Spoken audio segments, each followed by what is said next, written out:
Welcome, believers! Now, if you scroll within 3 seconds, you will explode. Welcome, believers! Welcome, you wonderfully weird people. Welcome to UFO Aliens and Weird Stuff. Right, so we're going to be talking about the chilling fake interview alien abduction cases, right? And they're really interesting. I never knew this before I started looking on the internet, right? And I was looking for something different. Right, so 3 alien abductee investigated by the late Bud Hopkins are quite intriguing, right? Not so much for the abductions themselves, but for a seemingly trivial detail. Bizarre interview scenarios, right? Now, at first glance, these encounters might seem insignificant. Not for the victims, man, not for the victims. But as Hopkins dug deeper, he realised something disturbing. Now, these fake interviews may represent an entirely new layer of the alien abduction phenomenon, and possibly a direct link to something bigger, maybe. Right, so the first incident, okay, missing time, like always. Terry Winthrop's story didn't begin with the interview, not her, when she gets hypnosis, when she goes through hypnosis, right? This is before, right? It began 14 years earlier. She and her husband were driving home from the Jersey Shore on a bright afternoon, 73-74. The sun was high and the road was familiar, and that's important. And then darkness, right? So bright sunny one minute, very dark the next. Now they found themselves sitting in their parked car in the middle of an empty field, and the sky was now pitch black. But what made it even more unsettling was the silence between them, okay? And I will elaborate that, right? Her husband had turned off the main road without explanation, okay, making deliberate turns down side streets as if following an invisible direction. Now, if you and your mates, your girlfriend, whatever, okay, are going out on a trip, say you're going to Exeter, right, and you end up in Neasden, you're going to question it, aren't you? Right, that's the thing. So they had a set particular route that they were taking, and it just wandered off, right? But Terry, his missus, sat beside him watching and found no word to question it, right? What's strange? The need to remain silent, she says, felt as natural as breathing, right? So she thought it was normal, right? He wandered off and on a tangent, and she didn't question it. Now, years later, under hypnosis with Bud Hopkins, the missing time returns, right? Okay, because she's under hypnosis. She says small grey figures had approached the car. They had led Terry and her husband up a ramp into the craft, and inside they were separated. Now, Terry was placed on an examination table, and although she didn't understand it then, she knew her unborn child was the focus of their attention, right? She didn't know how she knew it, she just knew it. Now, the procedures lasted an unknown amount of time. Okay, then she was returned to the car. The memories buried once again beneath confusion and darkness, because she doesn't know how she got to the car. Okay, now look, we'll go to the second sighting. Years later in 1986, Terry experienced something else. Now, it was a warm, clear night. She sat outside looking at the stars, and I do that quite often. One star, though, began to pulse, then began to move, and then began to throb. Right? She then noticed something hovering nearby. She described it as a large, silent craft above the road, pentagon-shaped, covered in coloured lights.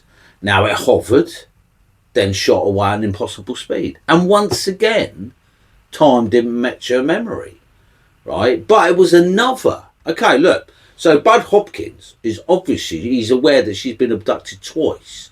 But the one event that he was interested in, right, there was another memory. One Terry could never connect to the events that truly caught Hopkins' attention.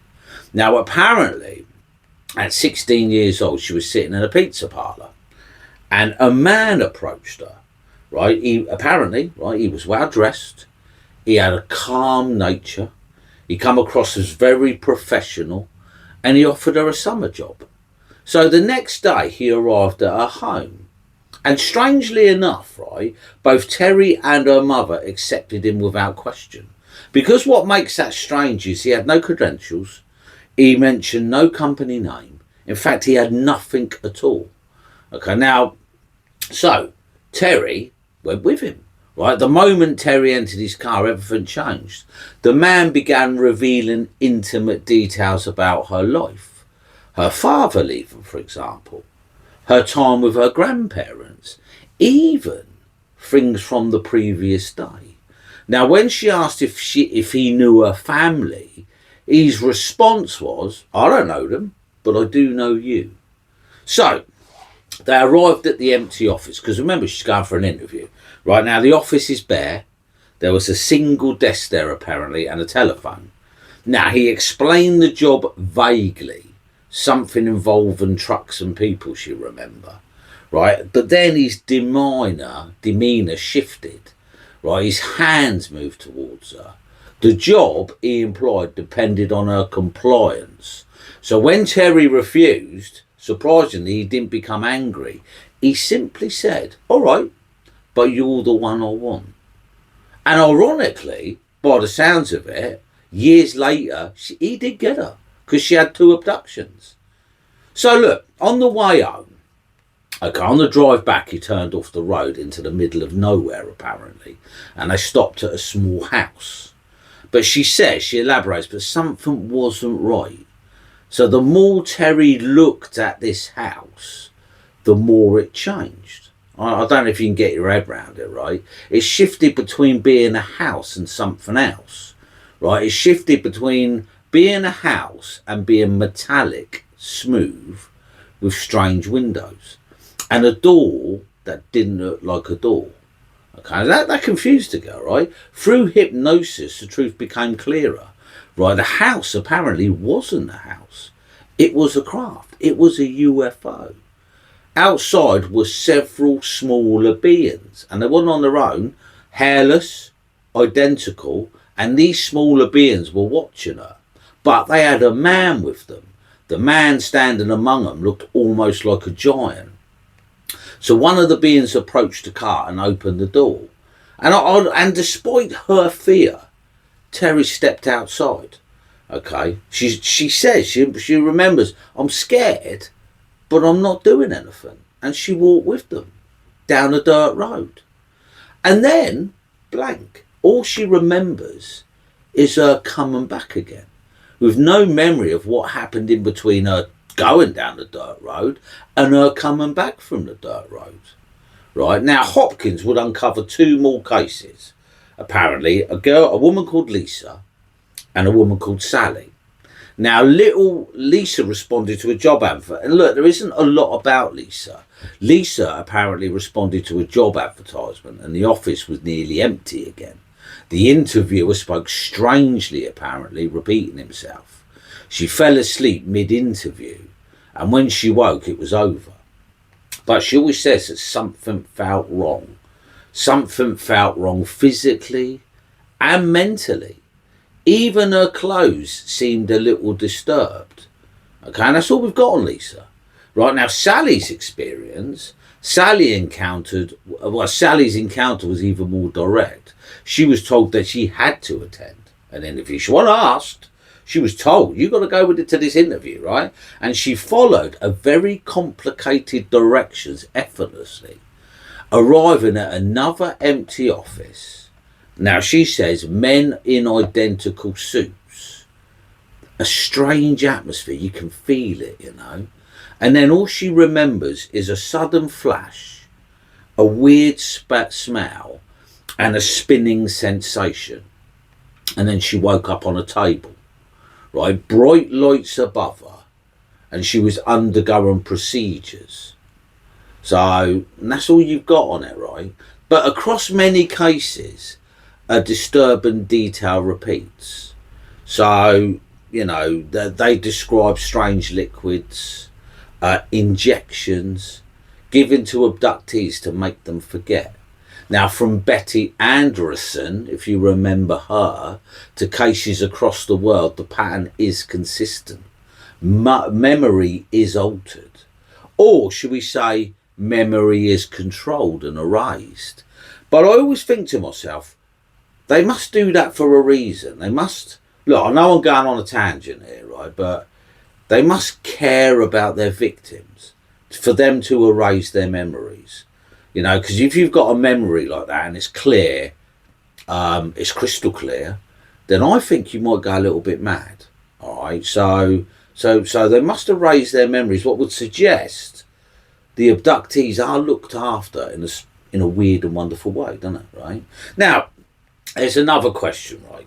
Humans and non-humans, right? Now, this is an unsettling question. Are these encounters all truly alien, or is something else involved? Because some reports do suggest a human presence, right? A shady human observer, normally a military figure, all right, in suits, and they're obviously technically capable of altering perception. Do they use drugs to manipulate memory? Do they have the ability to control behaviour? Because it's weird, many abductees describe being called or drawn to locations, compelled to act, just like Terry with her sudden urge to go outside that night in 1986, or her silence in the car a year earlier. You know, was it telepathy? You know, what made Terry's husband just drive off? He didn't know where he was going, but he obviously did. So it's just a question, isn't it? All right, because not all abductees in that case. Now, the fake interview pattern suggests something structured. And this is a weird story because I've never heard of this. It would suggest a controlled environment, wouldn't it? A way to isolate individuals, possibly, or to carry out procedures, to observe, to test, possibly. All right, maybe to test the awkward behaviour of the interviewers, the lack of understanding of basic interaction. It raises another possibility, right? Are they learning? Are they learning from us? Are they practicing to be human? You know, now, it's just a question, isn't it? It's just a weird question because they do reckon they're hybrids out there. They do reckon they interact with us and they try to learn our nature so they can blend in better. But look, free women, separate lives, no connections, all right? Yet their experience align in ways that are impossible to ignore if you believe the stories. The fake interviews are just one layer, one glimpse into something much deeper and far more complex than your average everyday alien abduction. Because if these encounters are real, then whatever is behind them, aliens, humans, I don't know, or something in between, or both, are alien humans working together? Because that wouldn't surprise me. The government would definitely sail you down the river. All right, but I don't know. You know, this interviewer thing, right, is far more advanced and far more organised than I'd ever imagined. But look, if you find this is disturbing or is fascinating, make sure to like and subscribe to my YouTube channel and turn on the notifications, because here we explore UFO, aliens and weird stuff. Well, thanks for sticking around. As I say, like, subscribe to my YouTube channel. That will be magic. And I'll catch you on the next one. Thank you.